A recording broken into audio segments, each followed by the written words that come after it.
세종대학교의 조원진입니다.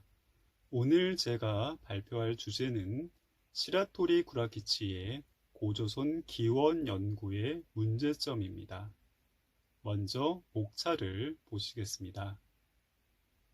처음엔 서론, 두 번째 장은 시라토리의 단군 연구, 세 번째는 기자 연구, 네 번째는 시라토리의 결국에는 이 시라토리의 단군과 기자 연구는 이 고조선의 기원이 어떻게 되는가, 또 당시 조선인들이 인식하고 있었던 이 단군과 기자가 에서 정말 고조선이 비롯됐다고 볼 수 있는가에 대한 또 일본학자의 또 연구라고 볼 수 있습니다.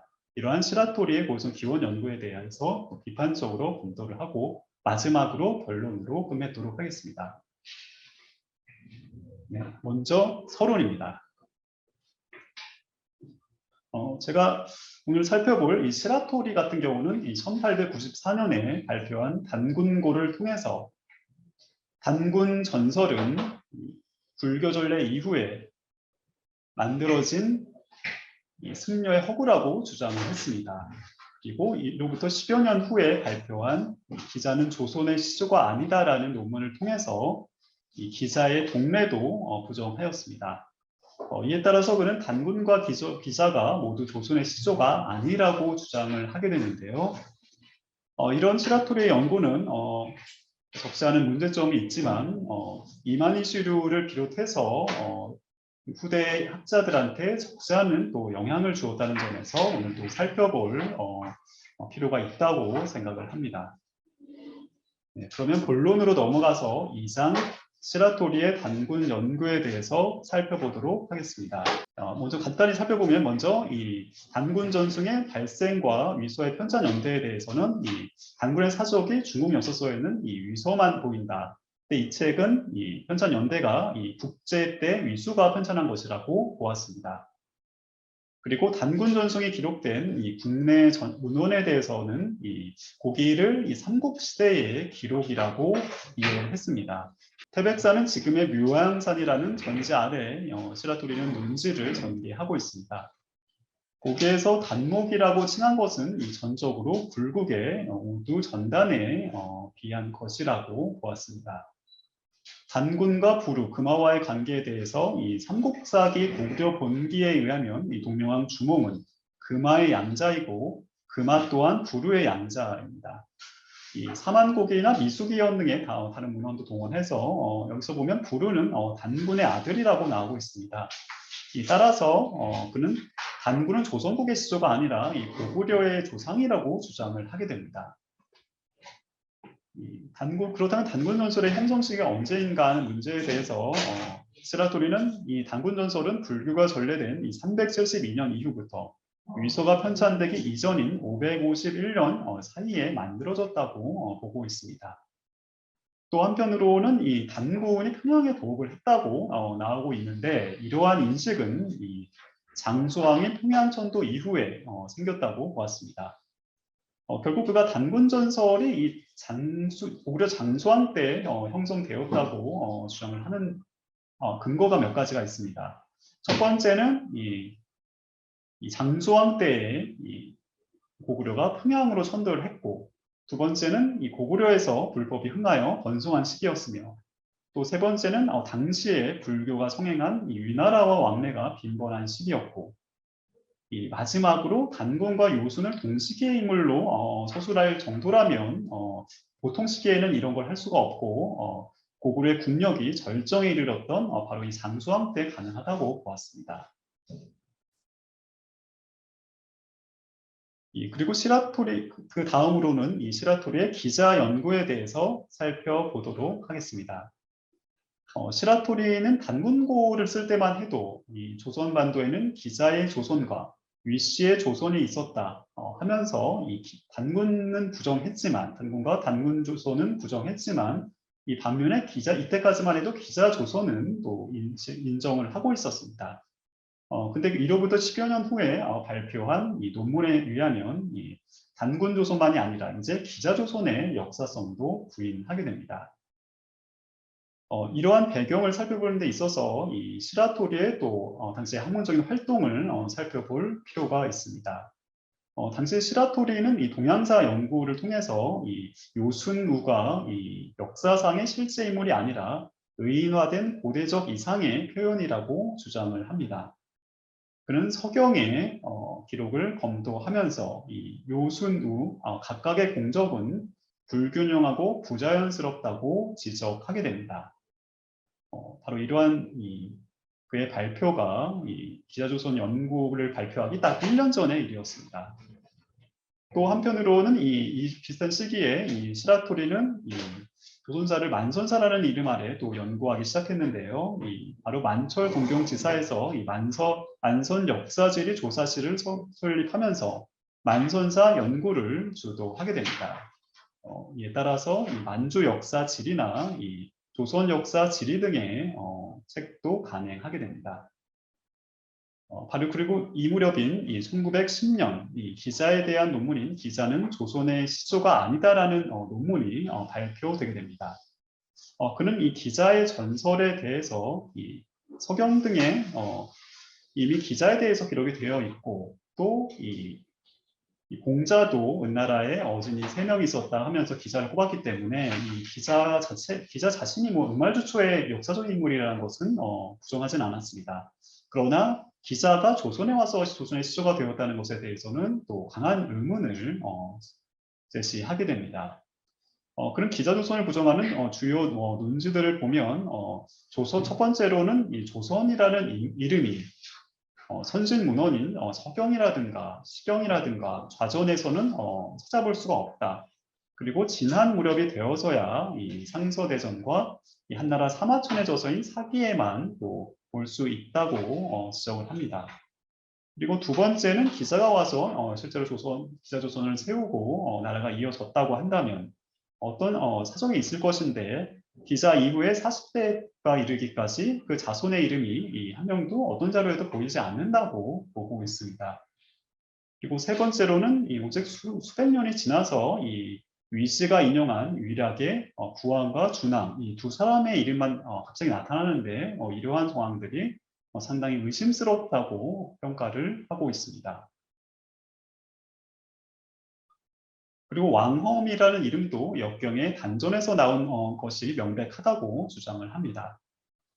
그리고 기자의 40대 후손인 부왕 역시 이 이름이 이 역경의 천지부의 괴에서 나온 말이라고 주장을 합니다. 그리고 부왕의 아들인 준왕의 이름 역시 같은 문헌인 개사전에 이 역여천지준에서 언급된 명칭이라고 보고 있습니다. 이에 따라서 그는 이 기자와 관련된 인명이나 지명 모두 이 역경에서 나왔다고 주장을 하는 것입니다. 그는 그는 이렇게 기자조선설을 부정하고 그렇다면 이런 기자조선설이 어떻게 출현하게 됐는가 그 배경을 얘기하면서 춘추 전국시대에 많은 진화인들이 한반도로 이주하였다. 그래서 뭐 한반도가 마치 뭐 진화인의 식민지 같이 되었다고도 주장을 하는데요. 그러다 보니까 그 조상들을 가리기 위해서 그 사람들이 은나라의 현인 기자를 스스로의 또 조상이라고 한 것일 것이다. 이렇게 설명을 했습니다. 결국에는 이 조선인이 기자가 자신들의 시조라고 하는 것은 전적으로 가공의 전설이라고 보았던 것입니다. 그리고 바로 또 대한제국 시기에 이 당시 대한제국에서도 이 나라를 상징하는 또 상징물로서 이 태극기를 또 사용한 그런 시대이기도 했는데요. 근데 이 조선의 국기 표시가 음양 2가지로 구성되어 있는 것 역시 역경에서 비롯된 것이라고 보았습니다. 따라서 이 기자로 하여금 이 조선의 또 개벽으로 삼는 것은 근본에 있어 틀린 것이라고 그런 결론을 내리고 있습니다. 네, 다음은 4장 시라토리의 고조선 기원 연구에 대한 비판적 분석을 보도록 하겠습니다. 네, 먼저 첫 번째는 이 태백산이 묘양산이라는 설입니다. 이 시라토리의 이 단군 부정론은 태백산이 묘양산이다 이런 입장에서 논지를 전개하고 있습니다. 이 삼국유사에는 이 환웅이 내려온 지역으로 태백산이 제시되고 있습니다. 이 태백산에 대해서 이련은 묘양산이라고 또 주석을 달고 있는데요. 이러한 인식은 이러한 이련의 인식은 후대 문헌에도 또 많은 영향을 주었기 때문에 이 조선 시대에도 또 동국사락 등에도 많은 책에서 이 태백산을 또 묘양산으로 비정하는 인식을 볼 수 있습니다.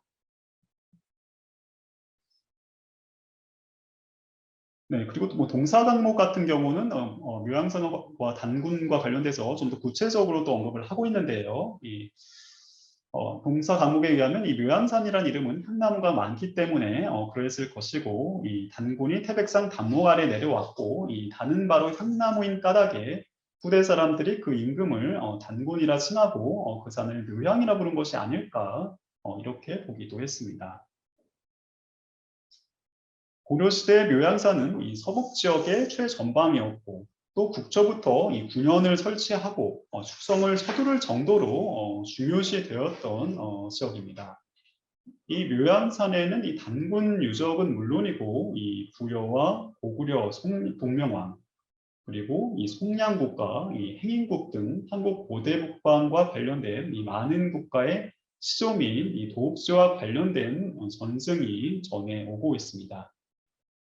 고구려 건국신화에도 이 해모수는 현과 마찬가지로 이 하늘에서 이 태백산으로 내려오고 있고, 그 주변에는 단군신화의 웅료로 대표되는 세력의 이 근거지로 추정되는 이 웅심산이라든가 웅심연 등이 지명이 보이고 있습니다.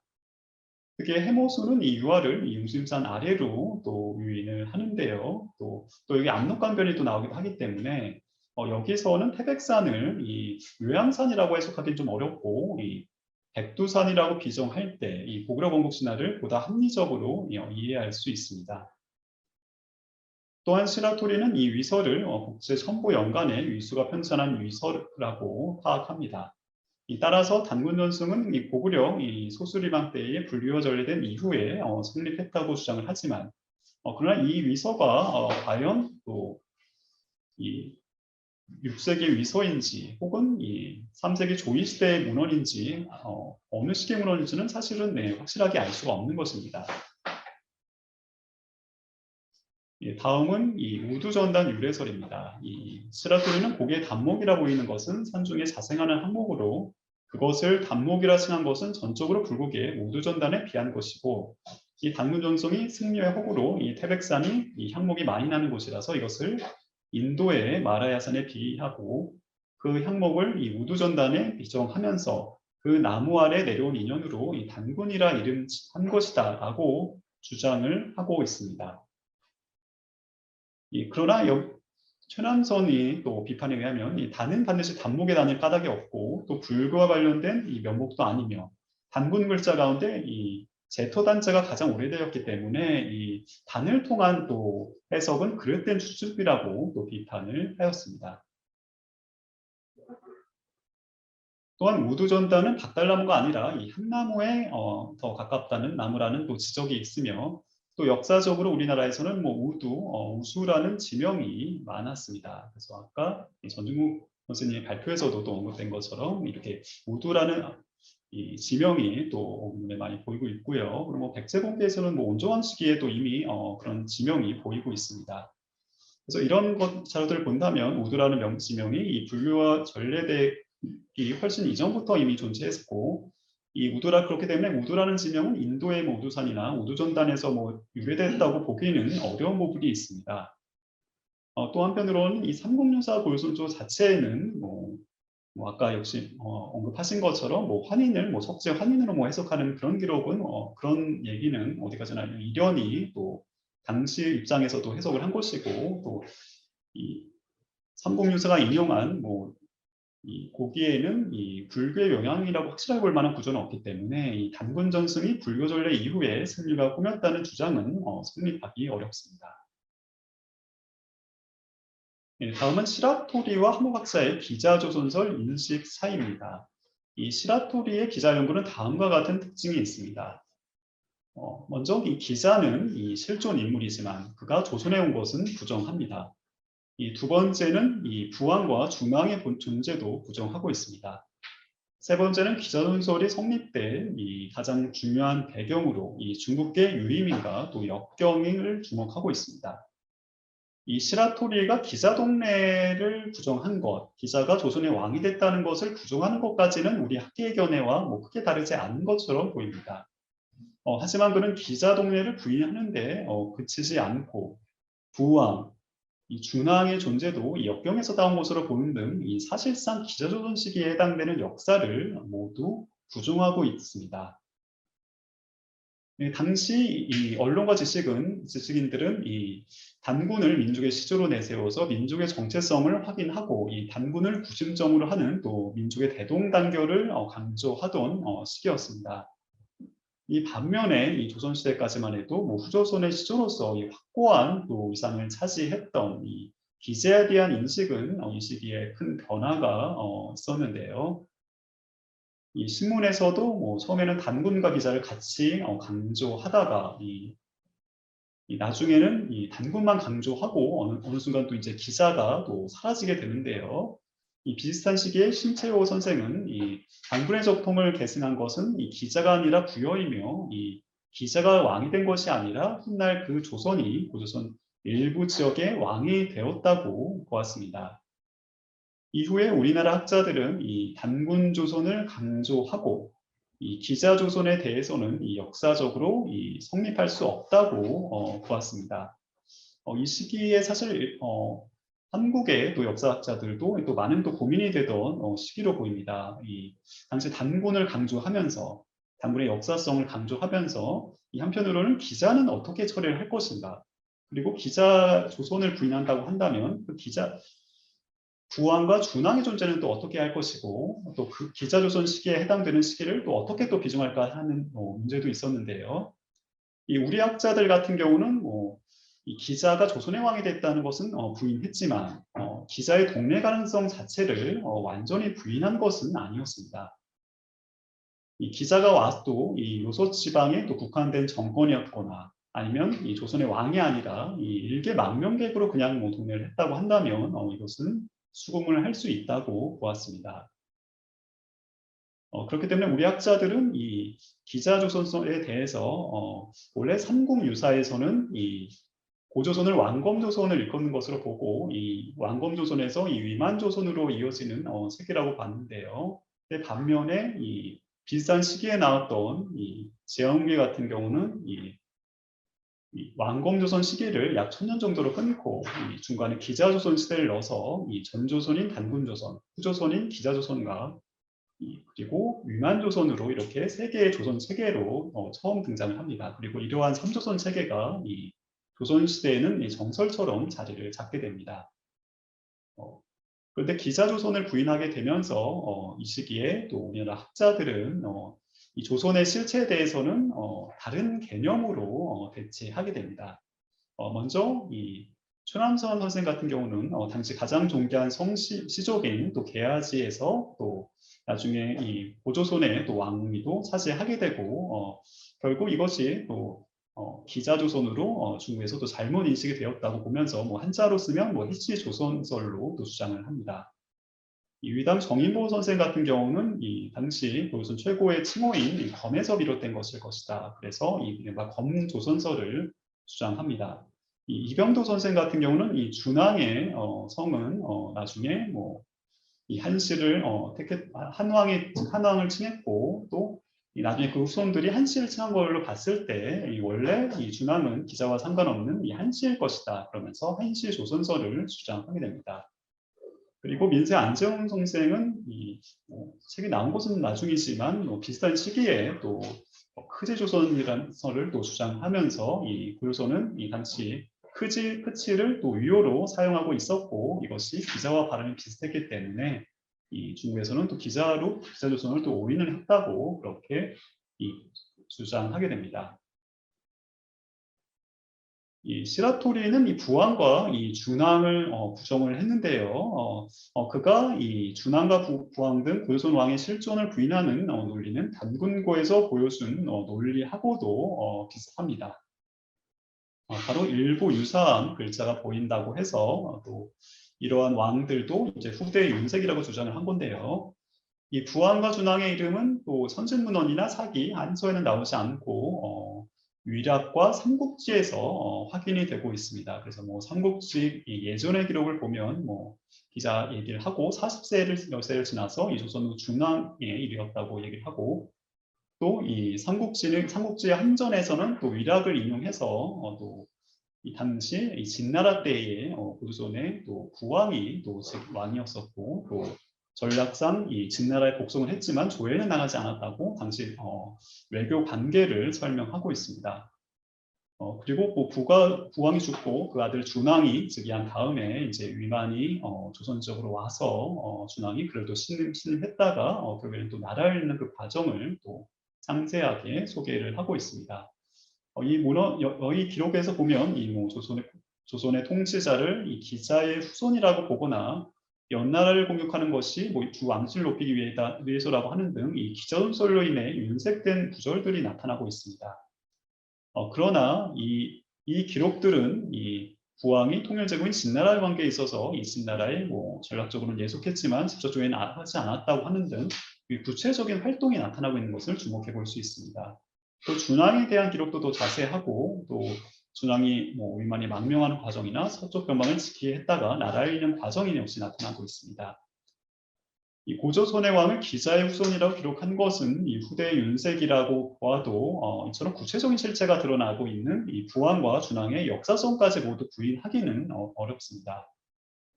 결국 시라토리가 단군을 부정하고 나아가서 기자의 복례 및 부왕, 준왕의 존재까지 부정한 것은 고조선의 실제를 부인하기 위한 의도가 있었다고 볼 수 있습니다. 이러한 시라토리의 연구는 후대 일본 학자들에게도 영향을 주었습니다. 특히 이만희 시류 같은 경우는 뭐 유락에서의 기자조선에 대한 기록은 뭐 낭랑 한씨 위계보에 의해서 편찬된 것이라고 보는 등 기자조선서를 더욱 세부적으로 분석하여 비판을 합니다. 이런 것은 시라토리의 단군 연구를 이어받아서 보다 발전시키는 것과도 또 비슷한 문제라고 볼 수 있습니다. 네, 마지막 장인 결론입니다. 이 시라토리는 단군은 물론 기자조선까지 부인하는 연구를 진행하면서 단군과 기자는 모두 조선의 시조가 아니라고 주장을 합니다. 그리고 이 환웅이 강림한 태백산은 증의 묘양산으로 보고 또 불교문화와 관련돼서 이 승려가 맞는 것으로 그 시기는 고구려 장수왕 때라고 보고 있지만 그러나 태백산이 묘양산이고 또 묘양산이 불교문화가 단군 전승이 나온 배경이라는 주장은 언급한 것처럼 뚜렷한 근거가 없는 것입니다. 또 그는 단군 조선에 의해서 이 기자조선도 부인을 했고 나아가서 부왕과 준왕의 존재 등도 좀 부정하면서 사실상 기자조선 시기에 해당되는 역사를 모두 부정합니다. 그러나 그의 주장과는 다르게 유락과 삼국지 등의 그 존재가 나타나고 있는 부왕과 준왕의 존재는 비록 그들이 기자의 후손이라고 기록되는 등 후대의 윤색적인 부분이 없는 것은 아니지만 구체적인 실체가 드러난다는 점에서 그들의 또 역사성까지 또 부인하기는 어렵습니다. 그렇기 때문에 향후 이러한 부왕과 준왕의 사실은 역사성에 대해서도 사실 또 우리가 또 반박을 할 필요가 있는데요.